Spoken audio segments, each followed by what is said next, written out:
We're in Mikvaot Parak Gimel, Mishnah Gimel. Third Mishnah in the third chapter, Masechet Mikvaot. We're talking about Maim She'uvim, drawn water. So let's say you have a bor, Shu Malay Maim She'uvim. Like you have a well in your home, in your backyard, that in the summer months becomes empty. So you fill it up. You draw water from another well and you fill it up. Okay, but normally in the rainy season there's a stream.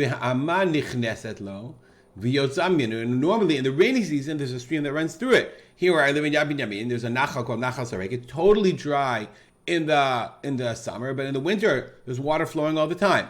So now you have a well filled with water, Maim She'uvim, drawn water, because you have to have some place to keep your water, and supply the family. And the Ama, the spring, it goes into it. The water flows into it and leaves it. So therefore, how long? So now it starts raining and it's filling up with water, and then there's water leaving on the outside. So it's going in this. How long do I have to wait until the bor I can do tefillah in this bor, because it's no longer Maim Shuvim, it's no longer drawn water. Rather, it's now Ama, it's now rain water.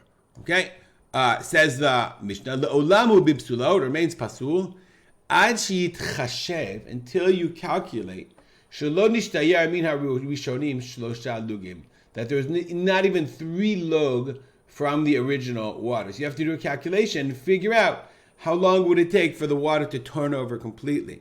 So the Kahati brought 2 ways. I have to be honest, I didn't understand the second calculation of the Kahati, but it's a question of ratio of entering water to how much water is in it. So he says, like, if there's 40, he says there's two calculations. One is like huge, and one is like 2 to 1. So I don't really know how, you have to look it up, but you have to do the hitchashev, you have to do that calculation. Truthfully, the calculation is beyond the scope of this Mishnah. If you want to figure it out and send it to me, I'd be happy to see it. Shnaim shayu metilim lemikvah. Okay, 2 people were metilim, placing water in the mikvah. Ze logu mechza, ze logu mechza. It's obviously less than 40 sa. Each person putting a log and a half. So total that would be 3. Or hasochet ekesuto. You put in your clothing to wash it off as like a mikvah. Umetil mimukomot harbe. And now metil, you're squeezing it out. So that when you squeeze out the garment, so it's dripping from a bunch of different places. If you're pouring from a tzartzur, let's look at the bartuna. Kli cheres, it's an earthenware kli. Shosina pip shivacha, you put a sieve on the top. Kemin michbar maser, it's like you put a sieve like a screen on top. When you pour from it, metil mayim mimakomot harbe, it spreads the water. It's a spritzer. That's what this thing is. That's what the tzartzur is.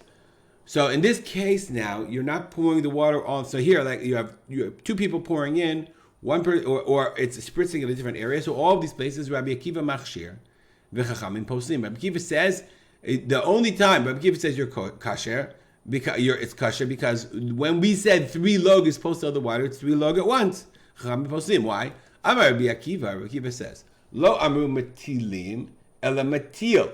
It doesn't say metilim more than one in plural. It says metil. If one plate pours 3 log of water, that's posel. And here it's log and a half and a log and a half. So therefore he says it's machshir. They did not pass all the water.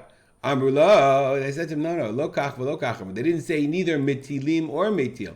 Lo kach, neither this, v'lo kach, neither that. Ella shenaflu lo shalash logi. They didn't care who put it in and how much was put in. Rather, naflu did 3 log fall into the mikvah. If 3 log fell into the mikvah, and it's less than 40 sa'ah, then the mikvah is pasul because of Maim She'uvim. We'll stop here, dedicate our learning to the memory of my father, Rav Simcha ben Yitzchak Kalman. Make it a great day.